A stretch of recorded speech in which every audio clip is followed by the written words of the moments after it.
Hey guys, it's Faye. Today I'm doing my RISD accepted portfolio, which is a video that I've wanted to do for a long time. Just to pay it forward a little bit, because there were videos on YouTube when I was making my own portfolio last summer and through my senior year that really helped me. They showed me a lot about, what schools are looking for, kind of just like the skill level of teenage artists, high school artists. I'll be showing most of the pieces that I made. A few of them I looked back on and I just could not put my name on those ever, and no one can ever see them again. Sorry. But I included, I think, some of the most important pieces. So I'll just be showing them, talking a little bit how I made them, and then I'll talk about why I think they were important in the portfolio. Alright, so this is my first piece. I included it first in my portfolio just because I thought it was pretty strong, just contrast-wise, and it was mainly the art that I was doing at the time, which was just a lot of ink work, a lot of drawing, kind of like a cartoony style, I was actually pretty proud of it. I think I am still pretty proud of this piece. It was kind of cute. The dog. Love dogs. Right, so my second piece, this didn't actually come second in my portfolio. It was later. I think it was actually one of the last ones. I'm not totally sure if ordering your portfolio is that important. I saw a lot of videos talking about people said they would put like the best one, their very best ones at the beginning. They're kind of like, experimental, not as great ones in the middle, and then they would do more good ones at the end, or they would kind of, do it alternate, so it was like a good one, a bad one, a good one, a bad one. I didn't think about it too much.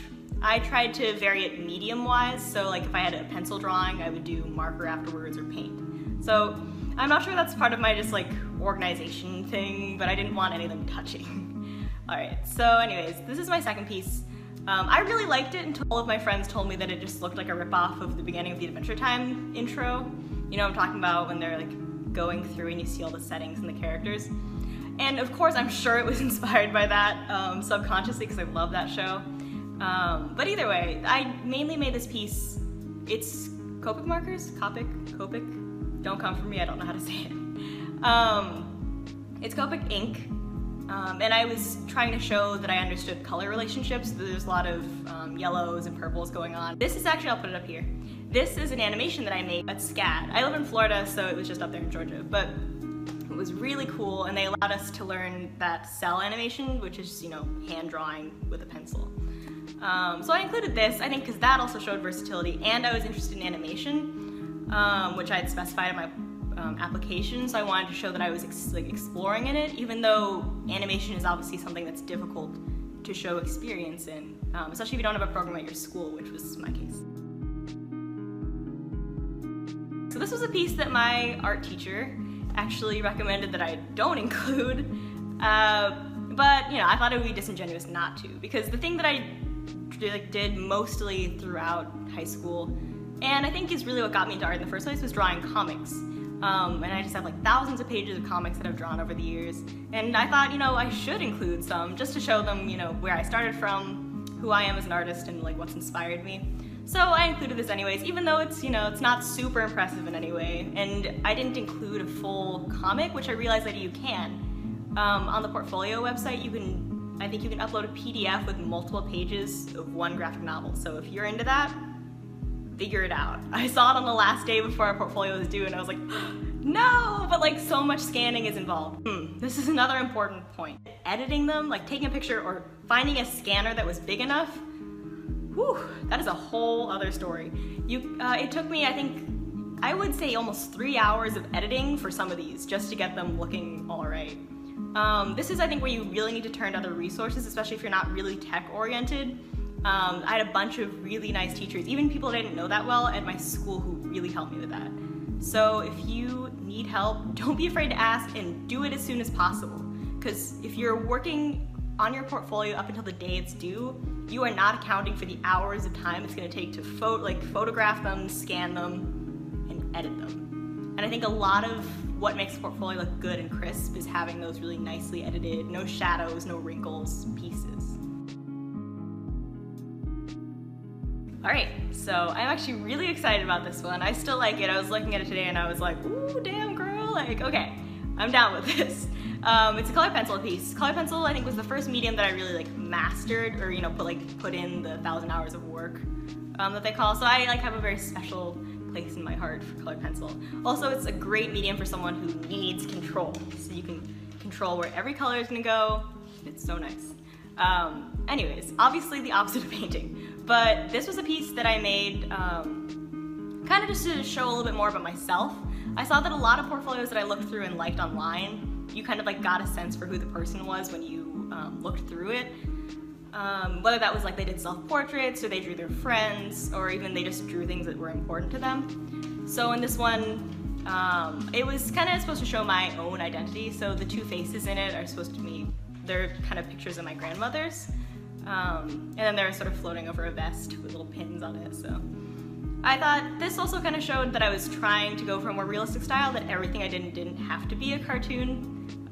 Again, you know, versatility of style. Alright, so this one is kind of fun. It's actually really small in real life. She's a little baby.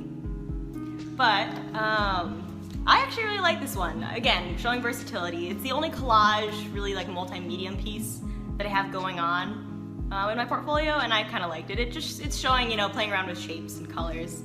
And then also the backing shows, you know, color relationships. So again, I think a multi-medium piece, a sculpture, I think would be amazing. I didn't have time in my senior year to explore that a lot, but any kind of multi-medium I think is a really good thing to put in there, especially if you're strong into drawing, which was mine. I mean, I was a cartoonist. I am a cartoonist. So this is my third piece. This one I think actually borderlines a still life as well as showing creativity, because they were drawings from life. And I know like all these portfolio videos say, you know, draw from life, and I'm sure that's super important. Like everything that I read on the RISD website and for other art schools, they wanted to see observational drawings, which of course is like a very important skill as an artist, that you should be able to see the world and interpret it. So this is the piece that came from that. One of them is just a drawing of my room. It's the bottom one. I'm looking at it over here. But it's the bottom one is a drawing of my room, and then the top one is a building in our downtown area. They're just outlined in ink, and then I watercolored them. Painting, especially around this time of my senior year, was not a strong point in mine, which I was pretty insecure about. So I just did a lot of like watercolor washes and then called them paintings, even though really it was just an ink drawing that I covered in paint to add another medium. I was really obsessed with the idea that like varying medium would show that you were like working hard to develop as an artist, so I thought that was very important. So yeah, this is one of my watercolor pieces. Alright, getting into the less fun stuff, more of the technical side of it. So my first piece that I'm going to show is a collection of still lifes I did in pencil. I actually did these the night before I was going to submit my portfolio, because I was looking through and I was like, oh my god, I have too many cartoons. They're going to think that I'm some kind of geek that doesn't know how to draw, and I was like, whew. So I just went around my house and I collected all these things. I collected a bunch of metal stuff, and I was like, I'm just going to draw these, I need some still lifes. So in the end, I think I chose the spoon, the fork, and a glass.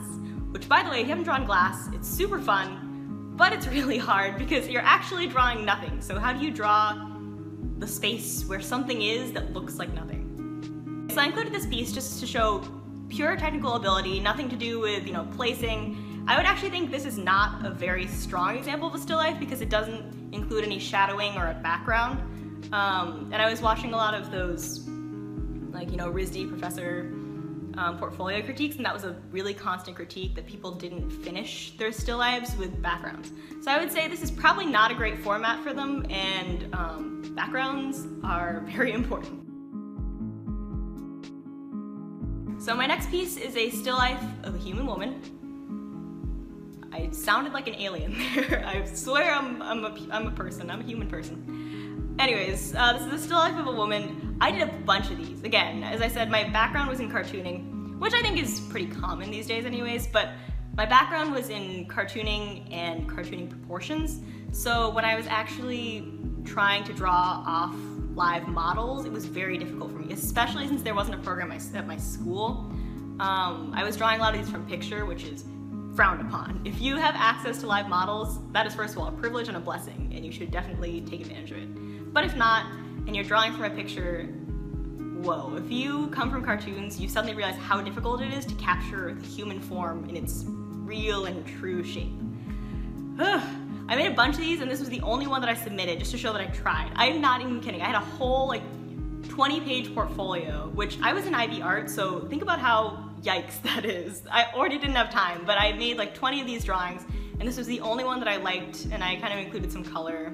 There's like a little purple in the corner or something like that. That was like chalk, and the rest was charcoal.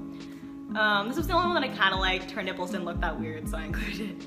But that was just showing that I was trying. This is my last one. So this is one I was actually proud of. This was a still life in charcoal that I did with a real background, so it's a real still life. I did this piece probably for a school project. I don't specifically remember anymore. It was from the really beginning of my senior year. Okay, I graduated like a month ago, but you know, it was at the beginning of my senior year. And I did this piece, and I saved it just because I thought I could finish it and it would be something portfolio-y. And I did. My art teacher kind of showed me what backgrounds are supposed to be in still lives. I just made it a straight line. There are those people who, you know, they have a cloth in the background and it's got those shadows, and like, good for them. But I just went for the straight line, and this is the still life that I'm proud of that I included in my portfolio. So in the end, I think I had 3 like still lives, which I just showed you, and then I had a couple other pieces that were drawings for observation. I'll also show these really quick. I included a couple pages from my sketchbooks that I thought were important. I think RISD allows you to enter like up to 5. I entered 3 or 4. So I had this one, which was a study I did of the artist Jacob Lawrence. I can't do a heart. Jacob Lawrence. I did another one, which was kind of experimenting with different mediums on one still life of a teapot. These were both done for IB. The teapot one was junior year, and then the Jacob Lawrence one was senior year. If you don't know what IB art is, you're blessed. I'm not gonna explain it. The second to last one is the planning that I did for my RISD prompt, which I'll explain in a second. I thought it was cool because I had taped some of the materials that I used inside, and it kind of shows my thought process for how I planned out how I was gonna make the project. And then my last one was just another drawing from observation, just pencil drawings that I inked later of people from the airport.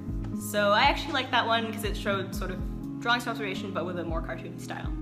So I included those. I think they're a really good thing to include because it really shows inside your mind. All right, so those were my portfolio pieces, but wait, there's more. You can buy these knives. No, I'm just kidding. The first part of the portfolio is to create 2 prompts based on 3 words, which I think were light, decompose? No, deconstruct. Light, deconstruct, and contain. I chose light, and I created 2 prompts by that. The first one was a stop-start animation that is filmed on top of a light box, and I had layers. I bought a bunch. Here, let me show you. Okay, I'm back. Here, I used this, which was right after Christmas. There was a big sale on a bunch of these. They're supposed to be gift wrap, but I don't know why you would wrap a present in this because, hello, you can see it. But anyways, I bought them all for like $1. I bought, I think, 6 of them? 5 or 6. It was like green, blue, red, pink, maybe yellow, but yellow didn't really work. Either way, I layered them on top of each other to make a stop-start animation on top of this light box. And then after that, I only had like a week left of my portfolio. So I ended up making this mural on a window in my house. It's actually back here. I'll show it to you in a sec. Either way, it was a big mural on these sliding glass doors, window doors in my house. And I made this mural out of masking tape. Either way, it was a really complex design, and when the light wasn't shining through it, like the sunlight wasn't shining through it, it just kind of looked like this weird, massive tape. But around 5 o'clock, when the light is shining through, you could see all the designs that I had put in it. So that one actually turned out pretty well. I was excited with it. I think I probably could have done something a little bit more original with a little bit more time, but there comes a point where you just have to let it go. Like I said before, YouTube was an amazing resource for me when I was working on my portfolio. It helped me learn how to edit. It helped me learn how to use certain mediums that I'd never used before. And of course, a bunch of people who posted their own portfolios really helped me. So I'm just here to pay it forward.